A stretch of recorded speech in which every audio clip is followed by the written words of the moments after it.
Hello, I'm Gerrans. Today is Wednesday, 12th of June 2024, and today we're going to be looking at the question of learning Arabic in order to read the Qur'an.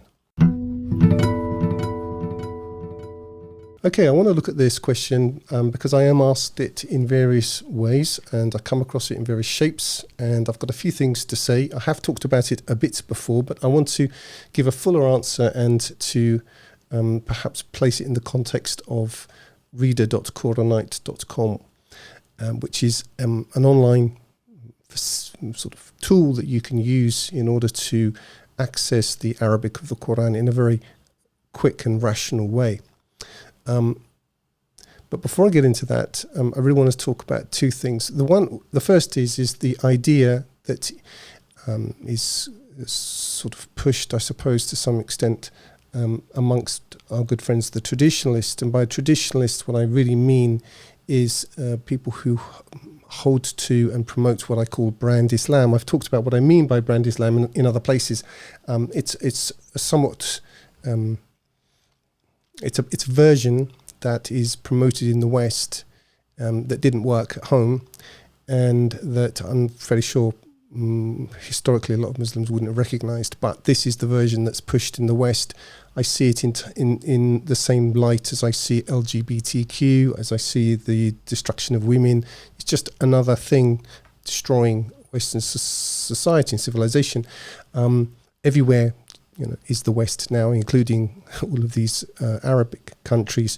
So the distinctions are completely lost. Anyway, this is a bigger philosophical question. I don't want to get into it, but I'm sure you know the type, and it's a brand, and you have a brand Christianity, all the rest of it. But anyway, within the brand of what I call brand Islam, there is this idea foisted upon the unwary and gullible that Arabic is a holy language in and of itself. The idea being is because the Qur'an was revealed in Arabic, therefore Arabic is the holy language, and this is the only language in which we can read the Qur'an or read, in any way interface with God. That's the idea. It starts to break down quite quickly when you look at the details. I mean, to people who don't know any Arabic, it all looks like alphabeti spaghetti, so it's just all foreign anyway, so what does it matter? But nobody today, no Arab that you've ever met or can name, speaks classical Arabic, Quranic Arabic natively. Arabs learn their own dialects, which are as varied as the differences between Portuguese, French, Spanish and Italian. And then they communicate in something called sort of modern standard Arabic, which is a kind of lingua franca in which it's possible to communicate. A bit like Latin would have been the language of the church, and after a certain point, nobody spoke Latin. Nobody grew up speaking Latin as their mother tongue. So that's the first thing. So obviously, Arabs of various types of Arabs, at least, have more or less of a sort of connection with this language, depending on where you come from. An Arab who comes from the Maghrib is going to have a very different sort of perspective on this from somebody who comes from Syria. So what I'm trying to say is that Arabic is really a range, and the idea that it's just one thing, that's just seems that way to people who haven't really looked at it. So that's the first thing. So the idea that Arabic is in and of itself this holy language. Well, which Arabic are you talking about specifically? So that would be the first thing. The second thing is of course the idea is that therefore you have to read the Quran in Arabic, and translations haram. It's all haram. You can't read in translation. Well, if you look at it a little bit more closely and think about it just a little bit, unless your argument is that Adam and Moses and Pharaoh all spoke Arabic. Now, if that's your argument, and by Arabic what I mean is specifically classical Arabic of the 7th century, well then if that's not true, then the Quran itself is at least in some part in translation. So, like most of these things, when you look at the detail, it starts to fall apart. So that's one aspect. of what brand Islam will kind of hit you with. Another aspect of what it'll hit you with is the idea that God somehow relishes hearing people recite back to him the book he gave them to be guided by. And this is very popular, and you hear a lot of very impressive sounding, and it can be very beautiful tajweed, this sort of enunciation of every single syllable in a very particular way. And what you end up with, if you follow that route, or some people do, and I know for a fact that it happens, are people who can recite, they can read the whole Qur'an, they can recite it perhaps even very well and sort of simulate something. They don't understand any of it. I fail to see the point in this approach myself personally.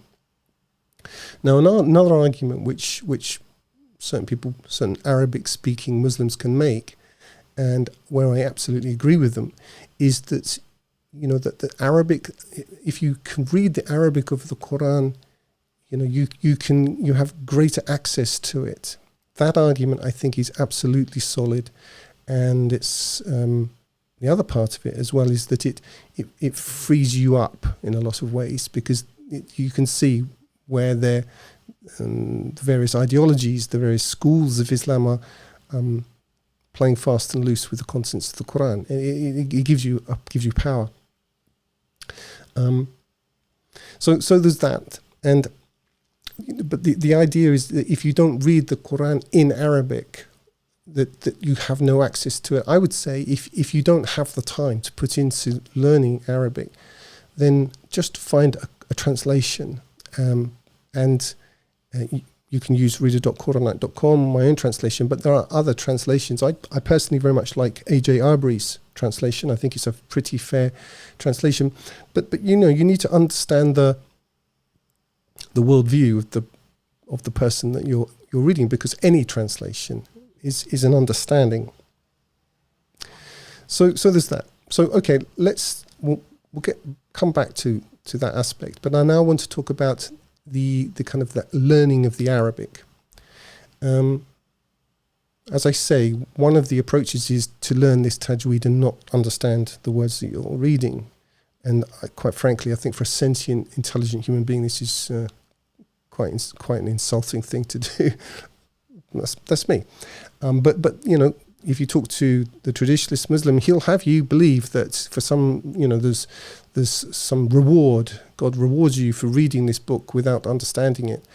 But that book itself tells you to understand it. And actually is pretty hard on people who don't seek to understand it. So I don't know how they work that one out. But, not using your brain is not it's not like a monopoly that the traditionalist has on things. If you look at what I call libtardism, the West at the moment, it's a parallel clown world. In fact, I'd say they've got an awful lot in common, but that's just me. Anyway, the other thing that happens with people who have read the Qur'an in translation, perhaps become quite enthused and want to read it in the Arabic, is they quite often, by people who perhaps have the best intentions, rather get they paint themselves into a corner of detail that they're not really able to process. And it's not because they're stupid or because they're bad. It's just, I think that the way often that the Arabic grammar is, or the Arabic of the Qur'an is presented by certain types of teachers, because those teachers often are very fastidious and they love their subject and often they're very diligent, it all becomes a bit over controlling now, and actually often results in diminishing returns, and eventually the person just gives up. I'll just give you a little bit of life, share a little life episode. When I had actually finished my own university, it wasn't Arabic, but it was partly a language, a modern language. I remember seeing the son of a friend of mine, and he was about 3 at that time, and he came into the kitchen and he said, "I want a cup of tea." And this struck me as a phenomenal thing. I want a cup of tea. I thought, this little boy, he's got no idea about what I is. Want is a verb, a cup of tea is article, object, etc. He had no idea about any of that, didn't care about any of it. But he had this phrase, I want a cup of tea, a formula which resulted in, guess what, a cup of tea. And I learnt a lot from that and took that to heart. And where I'm going with this is that I think that it is highly desirable, and I'm going to give you an example of why, to learn the Arabic, at least to some extent, because it will give you an access to the underlying meaning of the Qur'an that you can't get from the best translation with the best will in the world, because of what language is and how it operates. But that doesn't mean you need to necessarily beat yourself down with grammar rules that are not relevant, especially at the beginning, and especially if you have a translation that is very close, that you can use as training wheels so that you can follow the grammar of what's going on, or at least in general terms. It will free you up to learn what you really need to learn, which is the basics. And those are the alphabet, basic pronunciation. And it is worth spending some time on that, especially there are letters that seem quite similar and are not native to English speakers. That's worth spending some time on. And I'm sure you can find all of these resources online for free. And how the root system works. Just an overview. It's basically trilateral roots, but you don't need to know absolutely everything. What is difficult, or there's a high learning curve as a learner. For example, if you come to the word maktab, it's actually based on the kataba root. So unless you knew that, or you need to know quite a lot before you can really use a dictionary which is based on roots. Anyway, all that to say, this is one of the problems which reader.quranite.com sets out to solve. This is based on my own translation. However, I will just quickly get into some of this. It's not that you have to agree with Sam Gerrans on every point. And just looking here, Al-Fatiha, as we see, we have translations from, if you're from a Sunni background, you can't get more, I'm sure won't be much for you to argue with in here. So, but just to give you quick, access to this, on any verse, if you go into the grammar, it will give you each of the words down here, and then you can instantaneously get to the place in the dictionary where these are found, or the right page at least. So you don't even need really to understand how roots and shapes work together. Another thing that's worth having a grasp on, just a general grasp, is the verb forms. They're 1 through 12, but really 1 through 10, but 9's hardly ever used. Just get a sense of it. I think it's Hayward Arabic grammar. If you just you don't need to memorize any of this, but just get a sense of how this works. Once you've learnt the alphabet and how the letters fit together, you can do that in an afternoon. It's not, you might have to revise a bit, but it's not difficult.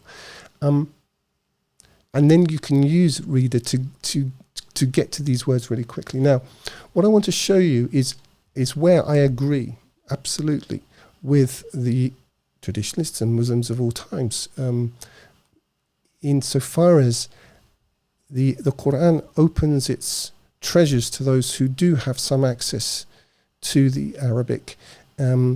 Although I would argue that if you're singing it, even if you're a native Arabic speaker and you're just singing it and not really thinking about what it means, I don't know how much it might give you some flush of emotion, but I don't want to base my religion on emotions.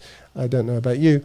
All that to say is that we are given reason, and this can certainly help. So I'm just going to jump in and give you an example of a word that I came across myself today as part of my own devotional reading. I thought, that would make a good example. So here we are. So what's the word we're looking for? Duhun. So, okay.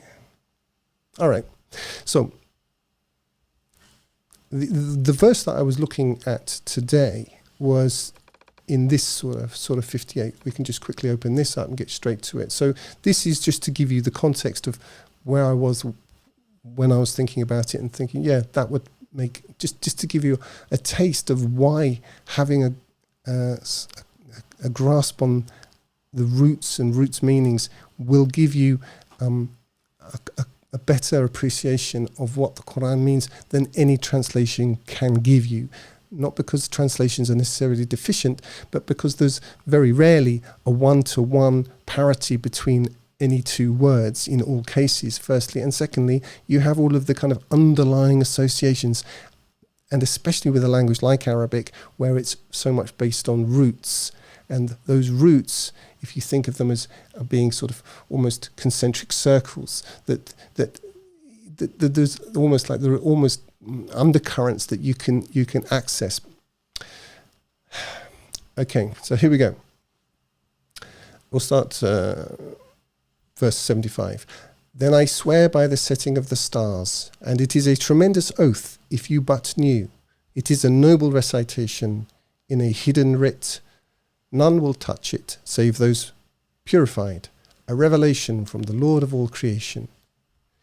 Is it then this narration you disdain and make denial thereof your livelihood? Now, I'm not going to expound upon the meaning of this. Obviously, I have my own view. But it's this word here that I'm interested in this case and that I really want to sort of hit.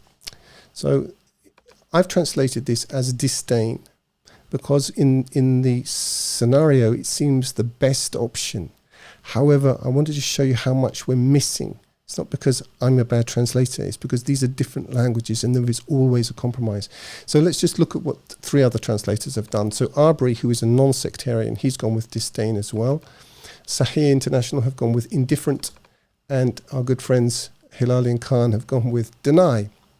I'm not criticizing any of those positions. But what I want to do is to show you how, by knowing something of what's going on under the hood, as it were, it can give you a better understanding. So if we go into here, we go into Arabic grammar. So here's the word that I've translated to disdain. It's based on this dahana root, and we can just bang, and we can see it's form 4 active participle, but form 4 is what we're really looking for. So we go in here. So we have a look in the first dictionary, which we get to, which is Hans Were, and note that it's taken us to this, precisely to the page that we're looking for, dahana. But what we find is that Were doesn't give us anything for form 4. Okay, fine. We'll go down to Lane's. Lane's lexicon is a vast work. I think Were is excellent, but Lane's is monumental. Unfortunately, he didn't. He died before he finished. Before he finished it, so somebody else kind of completed it. So some parts of it are of uneven value or uneven quality. But anyway, just sticking with the subject in hand, we find that yes, he has done dahana, and we find also that he's got the form 4 verb. Now, if you don't know any grammar, and it's or Arabic rather, sorry, what I'm talking about, forms of verbs and so on, it might sound complicated. There's an amount of work, but honestly, the bones of what I'm talking about, the how roots work, basic shapes, verb forms, stuff like this, the basic concepts you can pick up in 5 or 6 hours. I don't mean 5 or 6 hours of sitting there watching TV at the same time. I mean 5 or 6 hours of sitting down, with no distractions and working on this, at least enough to get you started. So anyway, we see here that he has this verb, and he's C1, first sentence, and C3 in 6 places. So we'll go to 1, and the form 1 verb meanings are all to do with oil.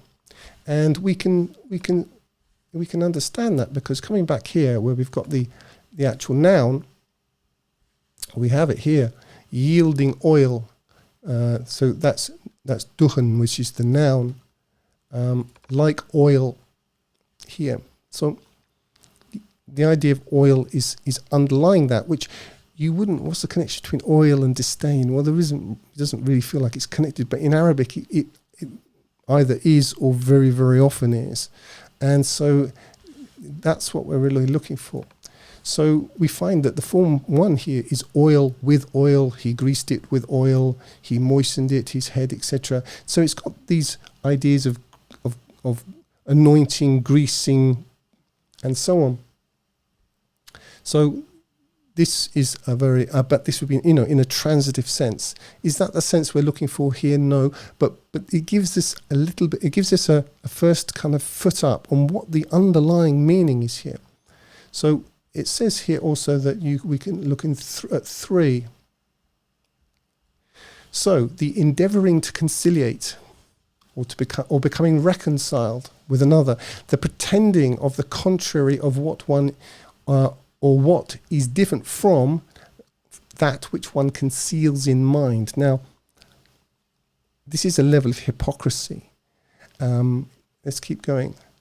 Acting with dishonesty or dissimulation, the striving to outwit, deceive, beguile, or circumvent, to hide, to conceal, to cover, to outwit, deceive, beguile, dishonesty or dissimulation, treating with gentleness or blandishment, soothing, coaxing, wheedling, beguiling, or deluding. I'll give you an English phrase: buttering somebody up with the idea of deceiving them in some way. Can you see the connection now between that and oil and grease? Okay. If we continue, the treating with gentleness or blandishment, continuing, holding a thing in light or little or mean estimation, in contempt. Can you see how these things are kind of connected? You wouldn't treat somebody with buttering them up, deceiving them in this way, unless you actually had held them in very light esteem, or were seeking to deceive that person. These meanings will give you a whole load more access to what's going on here than certainly any of either myself or any of the other 3 translators were able to convey in a single word. So yes, disdain does have that sense, but it also has the sense of deceit, to try to deceive something, to try to sort of butter something, cover something over, using blandishments to get around something. These ideas are connected, but when you have access to the Arabic, you can see not only how it connects with the broader language, but how it connects with other parts of the Qur'an. So to go back here, we see we've actually got 1, 2, 3, 4 different words that use this same root. And here we have another one, which is, they wish that thou shouldst compromise, then would they compromise. And it's using the same verb, and in fact it's using it in the same form. It's in form 4. Let's just open it up. So it's in the same form as that participle that we just saw. And again, it's compromising in order to get ahead, using blandishments and flattery in order to inveigle somebody into something. Now, of course, deceit and disdain, they are there, but there's so much more that's accessible when you do have access to the Qur'an. In the Arabic, you can see, as I say, how it fits in with the underlying meanings of the root, of the different forms, and then see how it's used in different places in the Qur'an. And none of that's accessible to you, really, if you don't have access at least to the Arabic in this perhaps, just purely academic form. Anyway, this is reader.quranite.com. As I say, this presents my own translation, all the notes and so on. There are search options. You can get to search by root if you know the particular root of a word you want. it's got so much in it that I wish I'd had access to when I started this project. And if you are, if you have decided to learn Arabic of the Qur'an in order to gain access to it, this will cut down your time overhead massively. The technical presentation of this work was overseen by Brother Said Mirza. I think he's done a phenomenal job. We're not trying to inveigle you into signing up for something. There's no sign-up process. There's no, you don't want your email. There's nothing to buy. It's a really useful tool. And if you are interested in what the Qur'an has to say, as opposed to what people say about it, including what I say about it, and you want to come to it for yourself and apply yourself to it, this will speed up your learning process exponentially, and I hope be a real blessing in your life. Anyway, that's it for today. Thanks for listening, and bye for now.